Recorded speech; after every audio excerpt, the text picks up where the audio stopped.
On headings, chapter 4. All right. You can see this? Mm-hmm. All right, sweet. In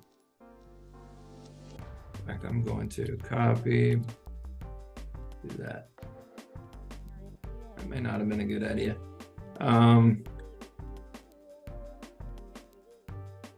Just started a new document. All right, so introduction. So these are always easy. Almost the beginning of almost every chapter. It's restate the problem and the purpose. So you know how to do that verbatim. Mm-hmm.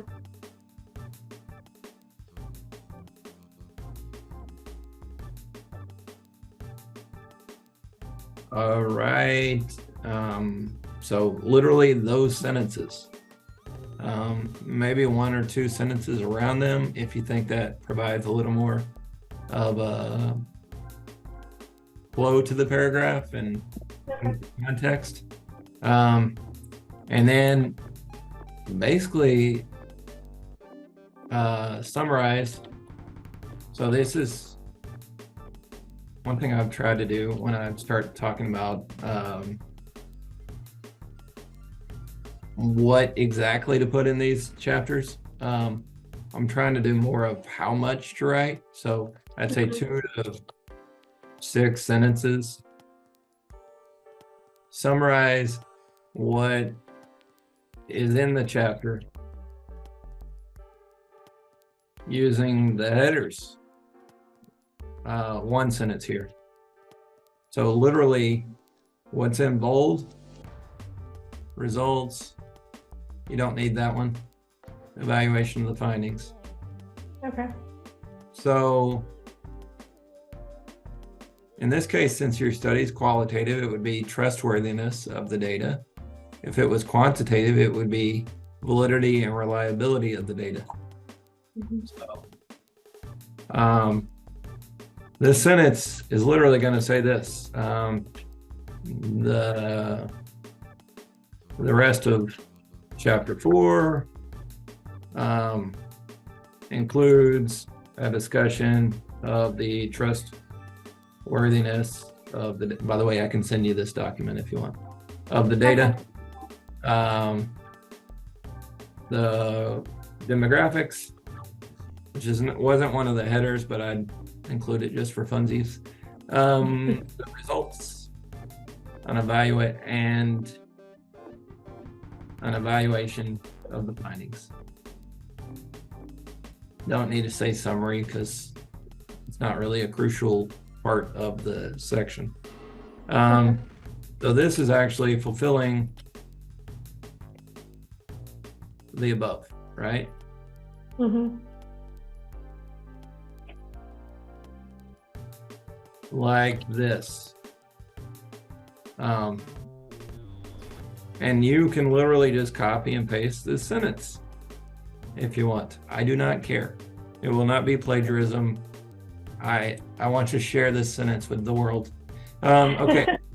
So organize the entire chapter around the research questions. There's really nothing to do here besides, hey, I'm going to organize everything. This is just a reminder. Just a reminder. Do it this way, right? RQs to guide the organization of the chapter.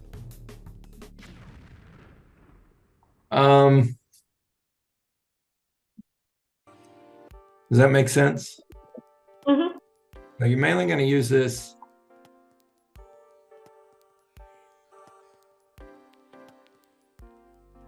in the results section and the evaluation of the findings section. I'm not yelling, I'm just typing loud. So the results section and then the evaluation of the findings. Okay. So now we get down to here. This would be, in your case, called trustworthiness. Okay, and then I'll just go through it under each criterion.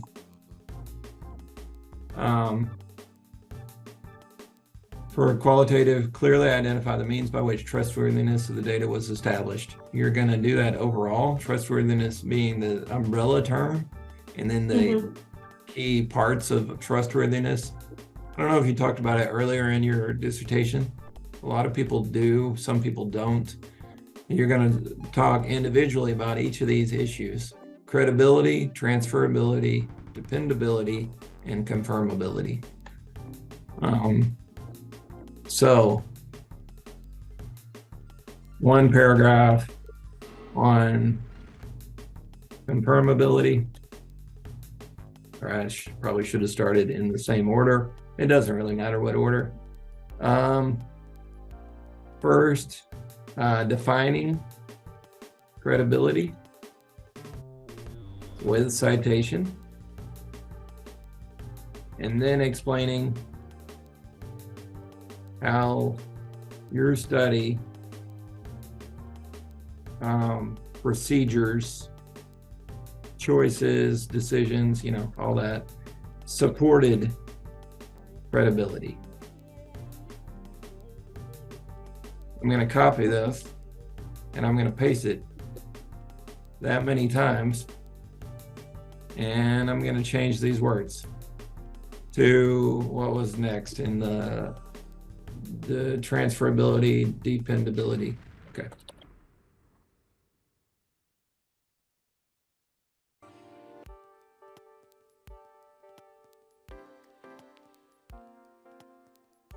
Oh, I missed one.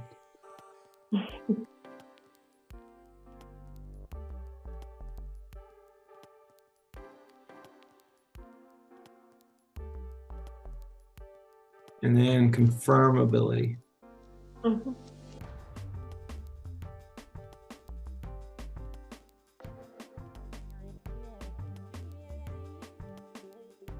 So they don't have to be one paragraph each, they could be two, but generally you want to make sure to cover each one,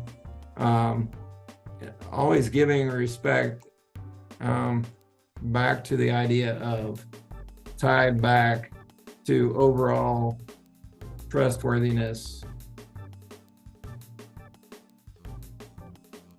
of the study. And I could probably just paste that at the end of each. So basically, I'm suggesting about 1 to 2 paragraphs on each of the aspects of trustworthiness. So you'll discuss credibility, and then transferability, dependability, confirmability. And you'll just use the literature to back up what you're saying it is, and then you'll explain. And you'll need to learn. And part of a lot of what dissertating is not knowing and then figuring it out while you write the dissertation. Like maybe you know right now what these words mean truly, or in any detail or depth. Maybe, I don't know. But if you don't know, you have to learn to write this section, right? You don't have to necessarily memorize it, because you could read the book and then just type and read the book and type. But the idea is that you're learning while you're writing. So does that section make sense? We're basically trying to make sure that what did you have in place? If this were quantitative, it'd be the same idea. What did you have in place to make sure that this study is a well done study, right? Checking the time, I'm good on time.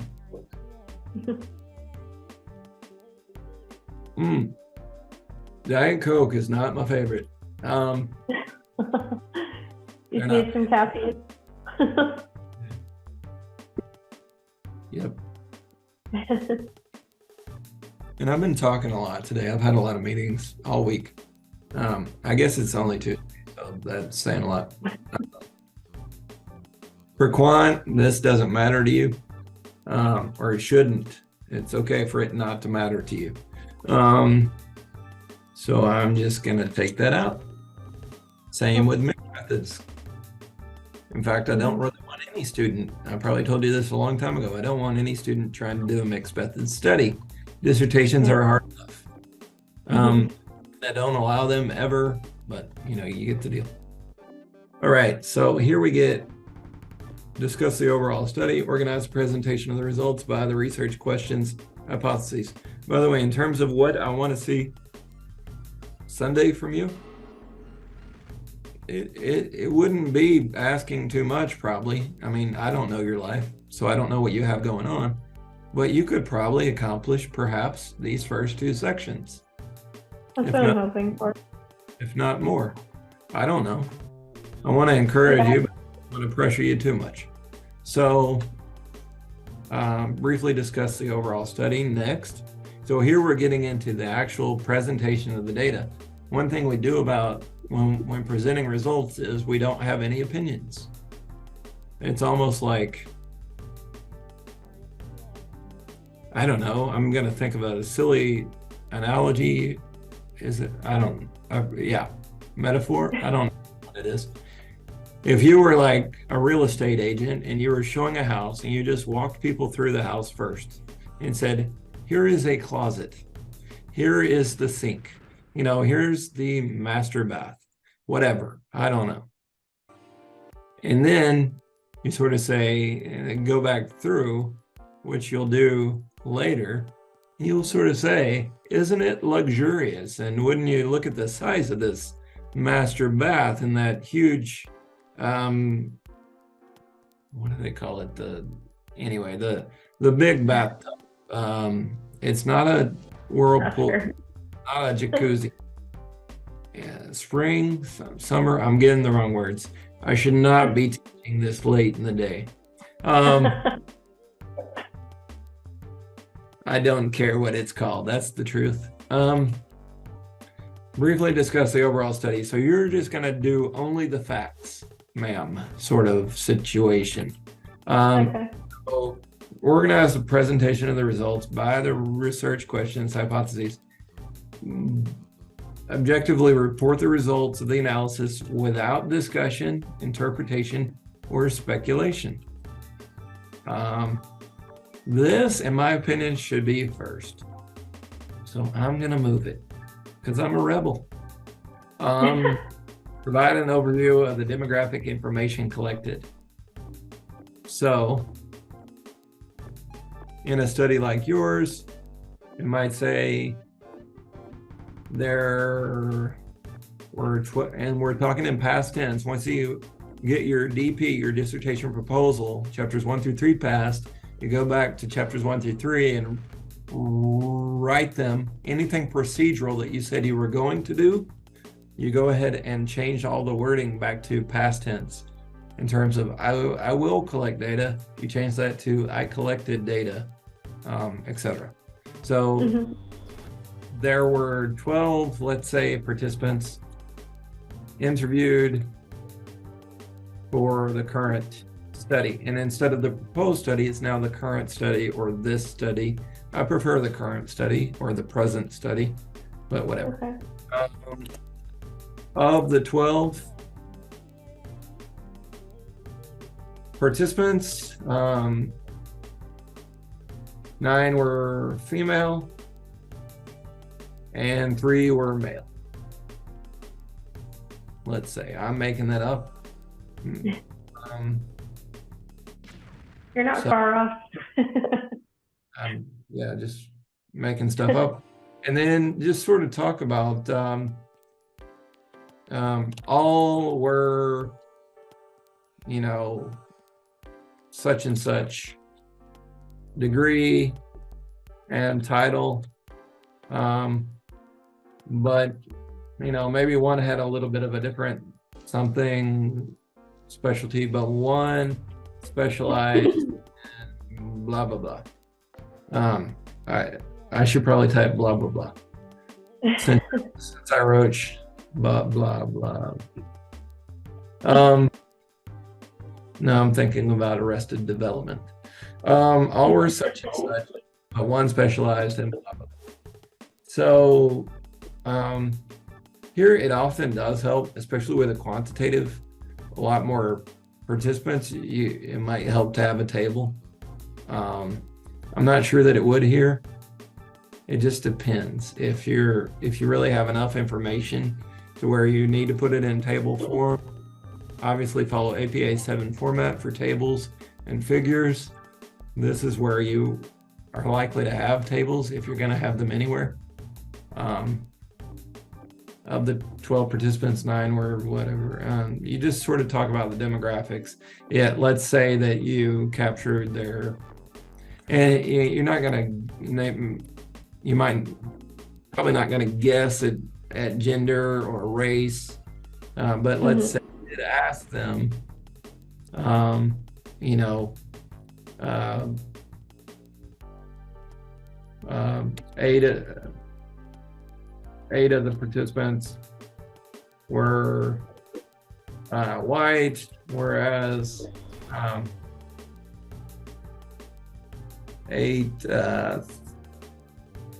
three were black. That doesn't work. 3 were black. And if you're going to capitalize one race, you need to capitalize all the races. And one was Asian, let's say. So, you know, you're really just sort of telling people, who did you interview? If it was all white people, that's something we want to know, because those results could be a little bit different if you had than if you had more of a heterogeneous, diverse sample. Or if they're all females, that could be different than having 3 males or all males. So tell us about the people that were answering your questions. A lot of people underestimate how important this can be. In fact, I think it's crucial to know who answered your questions, more than just the inclusion criteria, but the demographics. And a lot of times IRB pushes back. Why are you asking them what gender they are? This study's not about gender. And I'm like, because I'd like to ask them their political orientation, their religion. I'd like to know all about them, so that, not so that I can stereotype people, but so that I can understand if I've got sort of a monolith, a lack of diversity in any area, I need to pay attention to that. What if anything that's a relevant demographic issue, I want to know, like, if I, the people that read research, in my opinion, deserve to know as well, who answered your questions. Was it white Christians?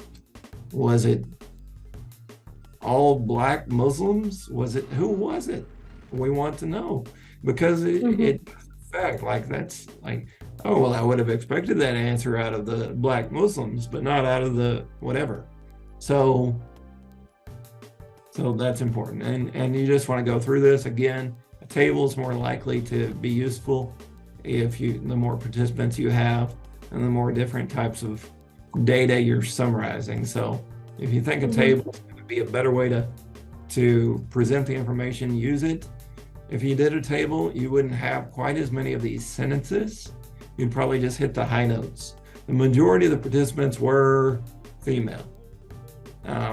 Parentheses, in this case, 75%, is that right? Yeah. The large majority had this degree, and whatever 11 divided by 12 is, that percentage in parentheses. So just sort of hitting the high notes, whereas in the table, you might have each specific one. All right. I'll end up just typing it out. I think be better. Okay. Please, so briefly discuss the overall study. This actually should be first. I apologize. This is sort of like an introductory. So, the current study,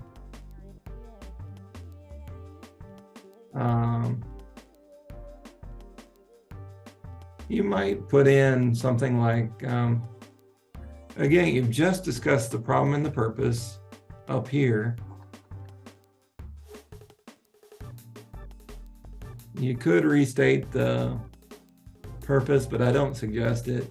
I'd say something like the results of the current study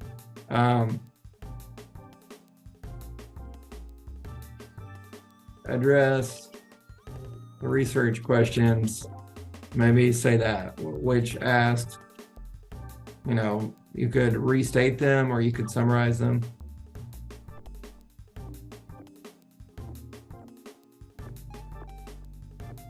The data were collected in, if this is important, in January of 2023, which, if you think this has happened, which was during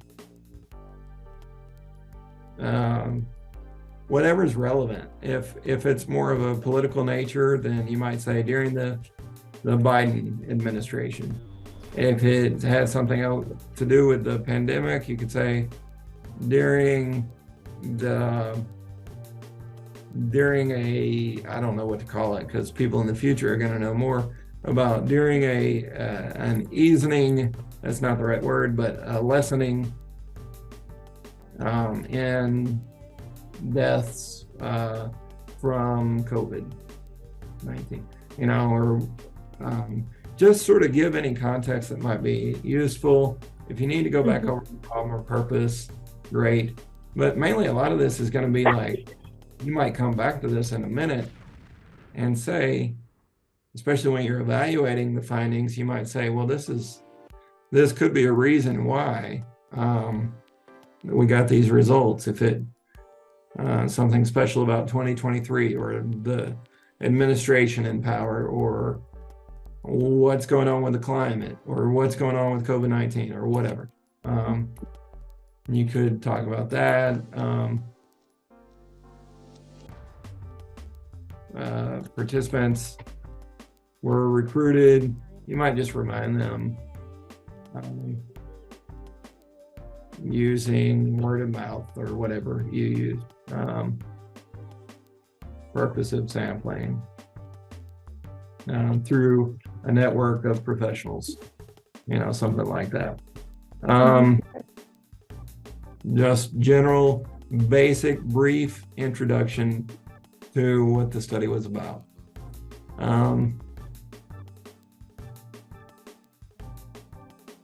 Okay.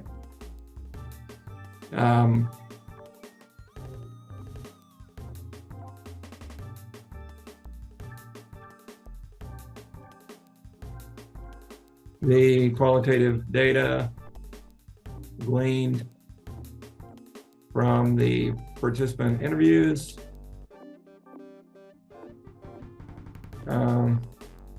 were, again, data is the subject, so data is plural, were analyzed using, spelled it wrong, using Braun and Clark's 2006, I think, 6-stage thematic analysis. I don't know what you used, or what you will use if you haven't done it yet. So you could put all that. Some of that may belong down here. So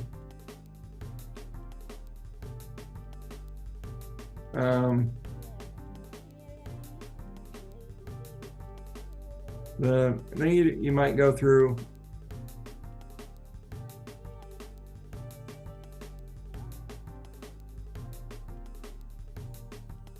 if you're using Braun and Clark, especially 6 steps, sort of summarize what you found. Otherwise, it would sound something like, in response to research question 1, I'd say it this way. research question 1 asked, insert RQ1 here. And then however many themes emerged, 3, I'll say.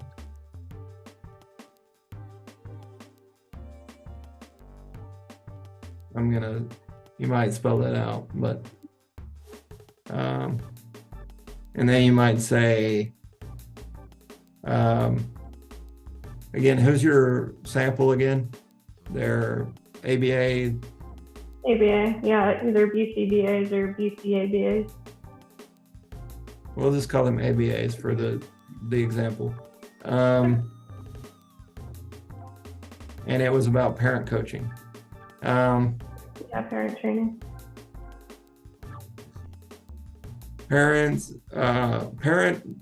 power dynamics. I'm just making stuff up. Obstruct success. Parent involvement.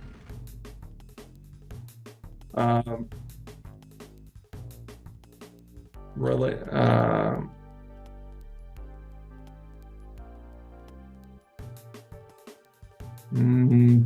don't know. I'm trying to make stuff up without knowing the field very well. But parent involvement based on SES or linked to socioeconomic status and parent involvement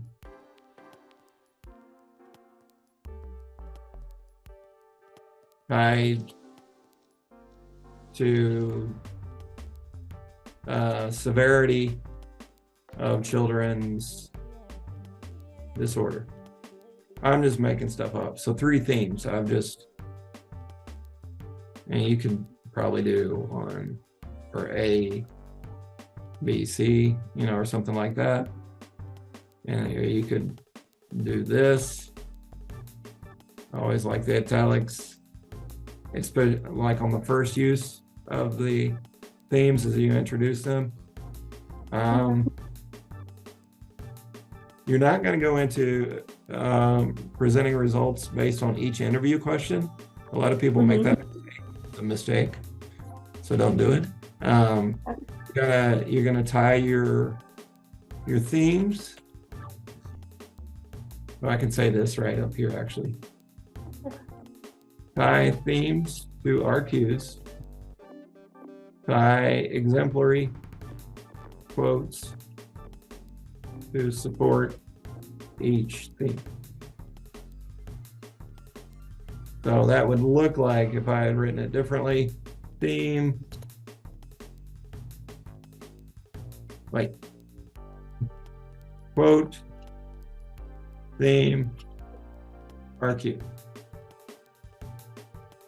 So quotes plural, themes plural, RQ1, and then if you have, depending on how many you have, RQ2, etc. This is generally the way we're going to go about it. You're going to use, I suggest, this type of wording. Introduce the research question again, and say how many themes emerged and what they're called, and then start going into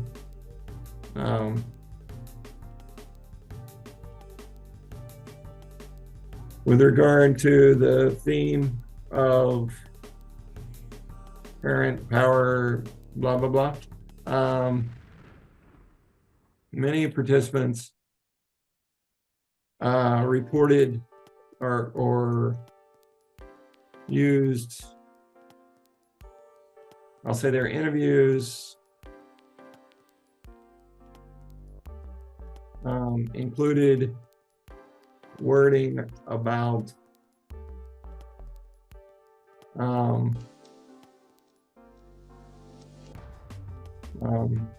who was in charge of their children.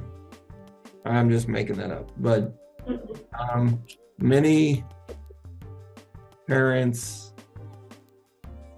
said let's say n equals 8, said the words, my responsibility.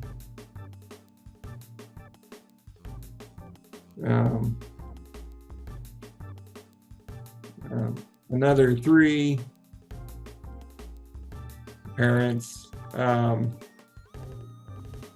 used some derivation of that sentiment, that the children were their responsibility.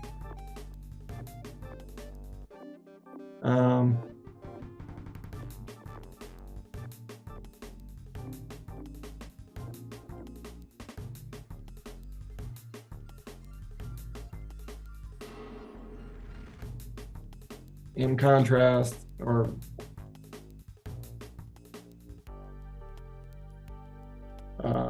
about half said or spoke to the therapist or the ABA about the fact that the ABA is not the person responsible for the child most of the time. Like I'm trying to create some sort of situation as if there was a power dynamic where the parent is pushing the therapist, saying, well, you're not the one that has to see them and deal with them, and you see them when they're good and whatever. I don't know. I'm just making it. So then we'd go into P1. So we're not going to give, we're either going to use pseudonyms or participant numbering, like P1, P2, P3. P1 talked about her, you can use pronouns. P1 talked about her feeling like the therapist was stepping on her toes.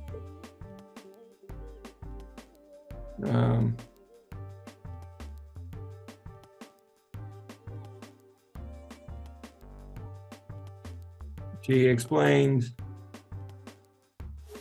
and then insert exemplary quote that supports this idea of power dynamic that the parent seems to have. Okay.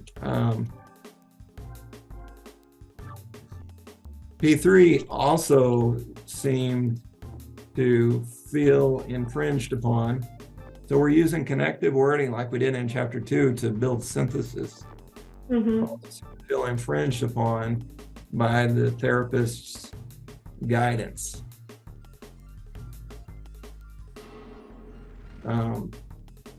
But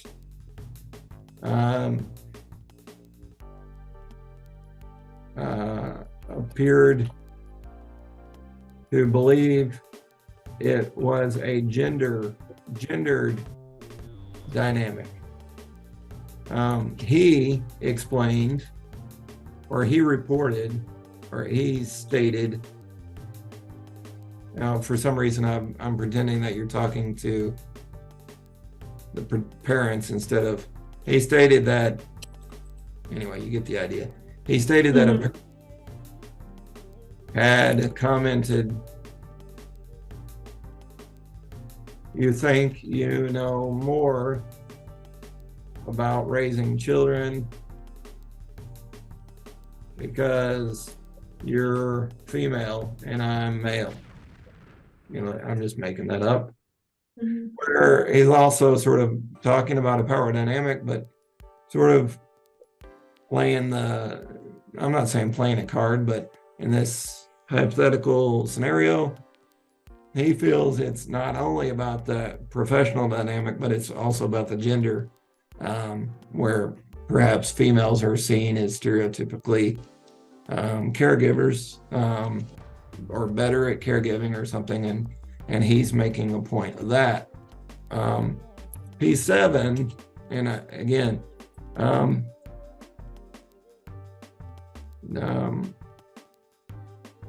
made a similar point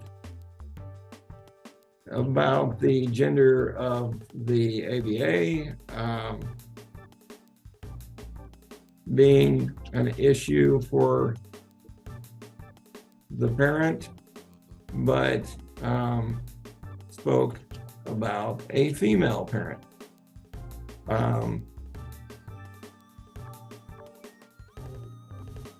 So we're setting up each quote. Do you see how that's going? We have sort of a connective tissue of sorts, connective wording between each quote, setting up and juxtaposing or comparing, contrasting as we set up the next quote. Here's what P1 said, and sort of setting that up, and then say, P3 said something similar, but here's how it was a little bit different. P7 said something similar, but here's how it was a little bit different. P7 reported a parent's claim that you're not a better mother than me. I don't know. I'm just making stuff up for the example. So we've set up that P7 said something similar, but it was about a female parent. We're always sort of adding to the conversation without, again, have I gotten into, with these examples of mine, have I gotten into being more than objective? Am I really analyzing it? Am I really interpreting it? Am I really speculating? Saying why they're doing it, saying what they really mean? No, I'm trying to avoid getting into that, but I am trying to tell the story of the data in very basic terms.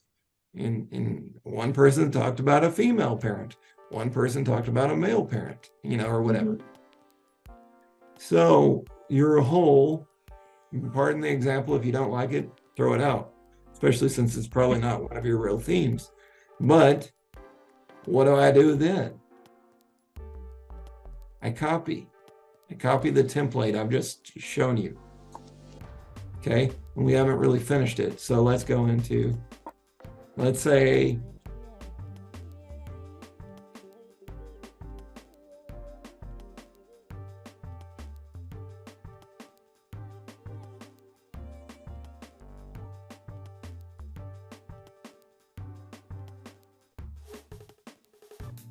and then the second theme,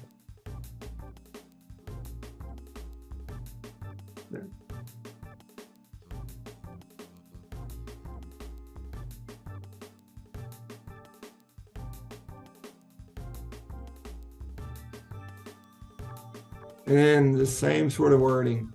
And I'm just gonna really get abbreviated here.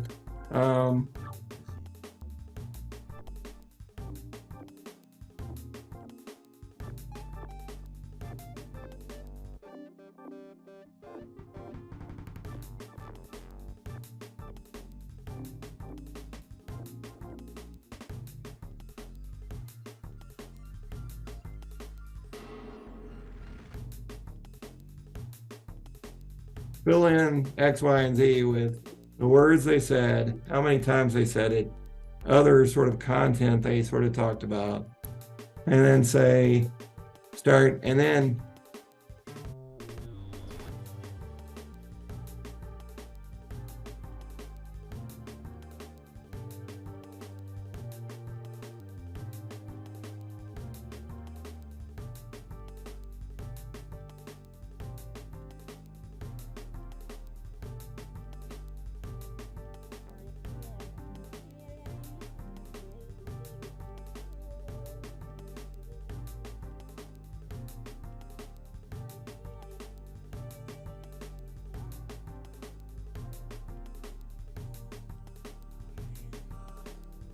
continue these paragraphs until you've covered all the themes having to do with that RQ. Put that in. right? This making sense? Mm-hmm. Then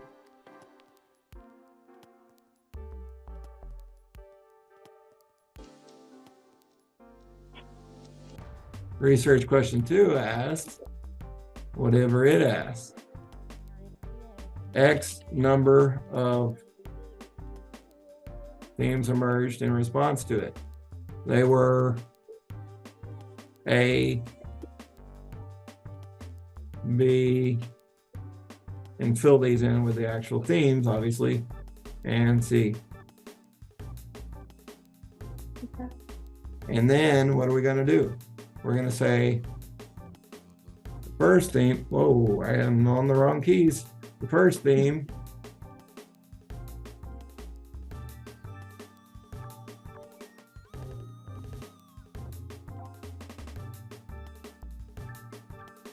and then what do? We follow this sort of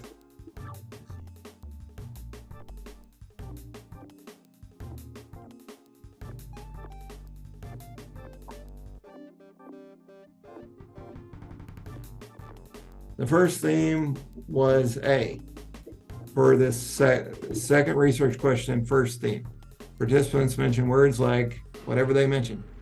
And they said it about this many times, or 8 out of 12 said it, or 11 out of 12, or however many. They talked a lot about this sort of thing. And then get into the quotes and the sort of tying together. Basically what you're doing is providing evidence that this was actually a theme in their interviews. Mm-hmm. And then you're just going to continue these paragraphs for the themes of the second research question until you're finished. And then if there's a third research question, you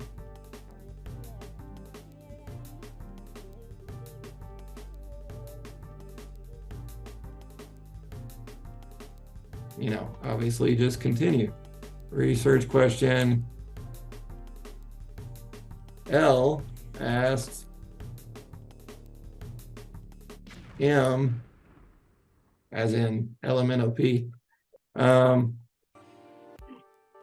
in number of themes emerged in response to RQM. And they were A, B, and C again, let's say, or maybe I should do N, O, and P. And the first theme that emerged in response to RQM was N. And then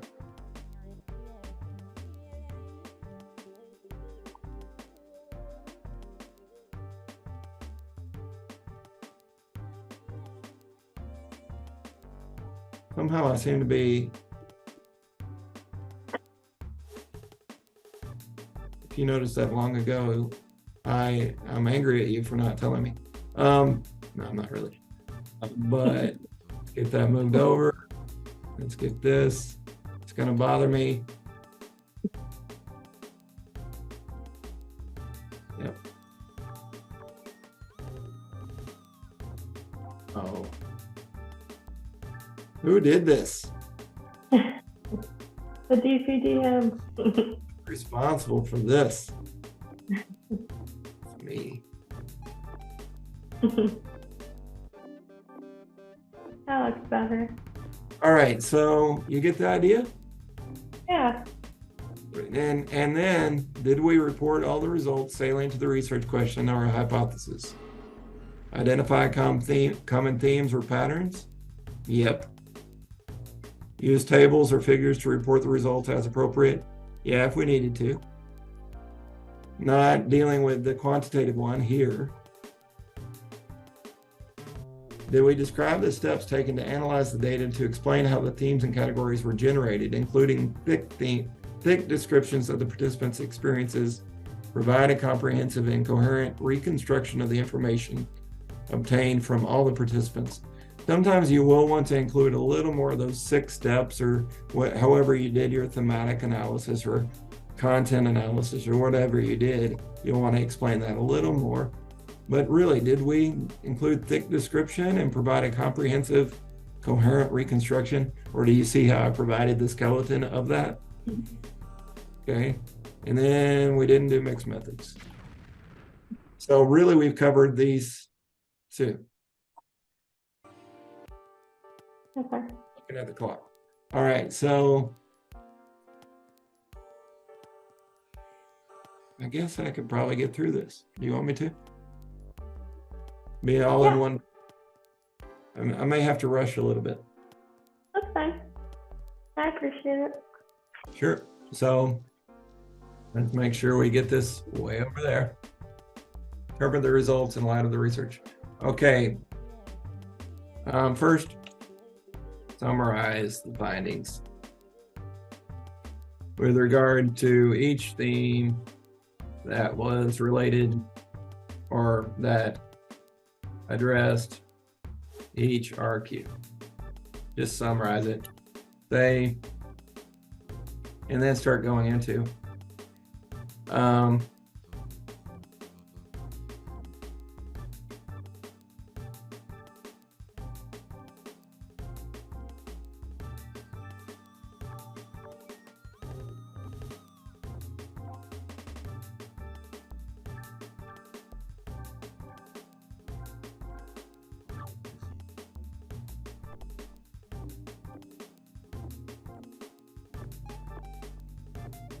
pull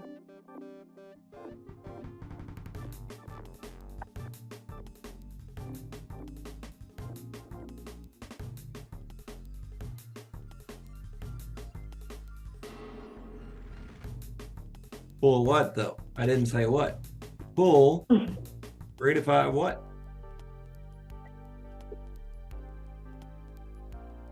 Sources, discussions from chapter 2 that relate to the theme that you've discovered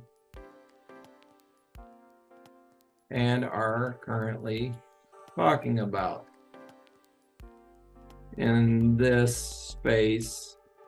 We're on RQ1 theme 1, right? Or whatever. So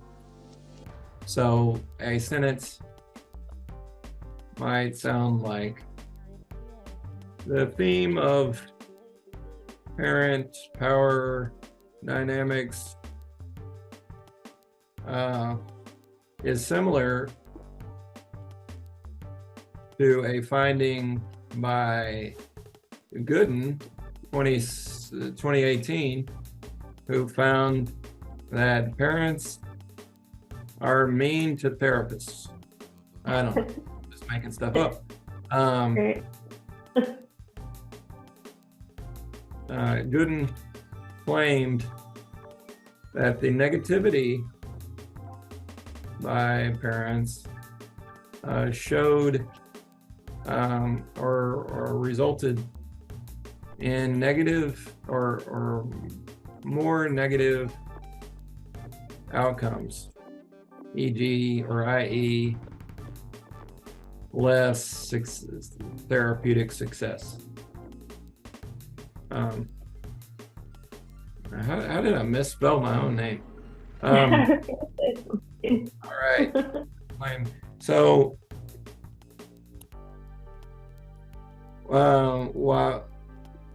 whereas the current study was not,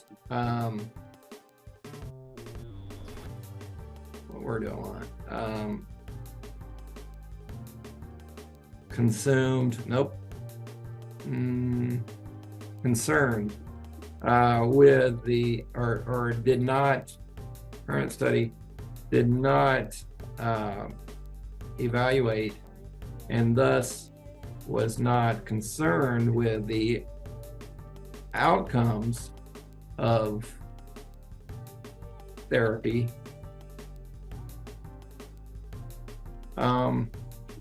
The power dynamics between the parent and ABA seem to confirm or seem to align. Confirm, align, you're going to use words like that. Align, confirm, be reminiscent. of Goodin's findings. I'll be clear here that, and then move on to any other chapter 2 content that is relevant to this theme. Then move on to the next theme related to that RQ until you've discussed all lit chapter 2, relevant to all themes, one at a time, related to each RQ, one at a time. You know, kind of go RQ with theme discussion, juxtaposing it, comparing, contrasting it to what chapter 2 would have said. Well, this is different than what so-and-so found back in 1998, or hopefully more recent years.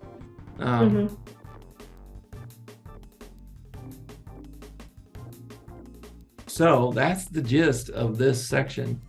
You will note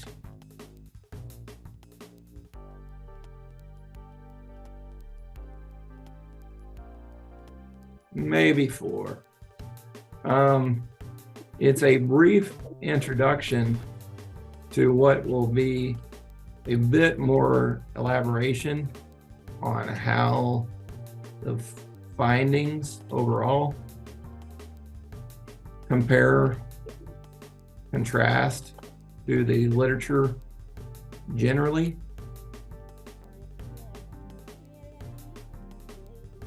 That elaboration will occur within the implications section of chapter 5.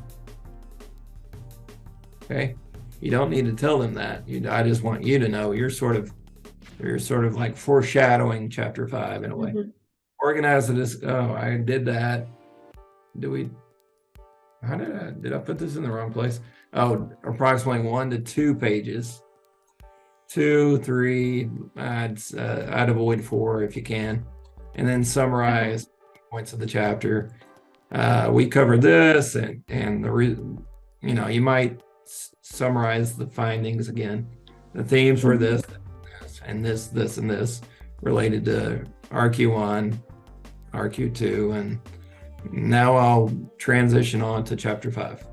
Obviously not using first person, but that is chapter 4 in a nutshell. And we did it. How long is chapter 4 typically? Is there a page limit? Is there a page limit you like? I don't have one in mind. It depending on the amount of data. Right. Okay, cool.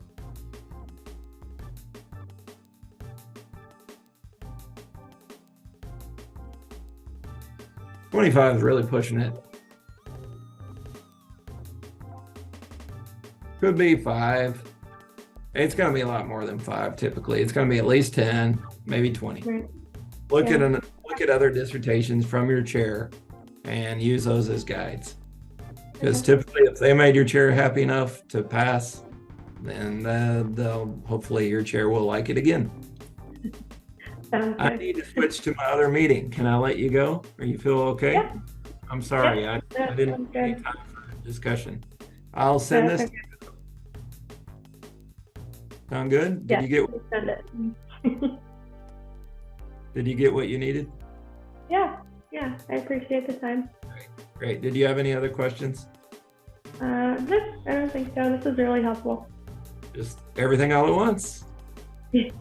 That's how I like it, because at least it lets me process and plan. Okay. All right. You've got it. And now I can, if you will allow me, I'll use this video for other students. Yeah. Okay. All right. Thank you so much. Thank you. Have a good night. Good night.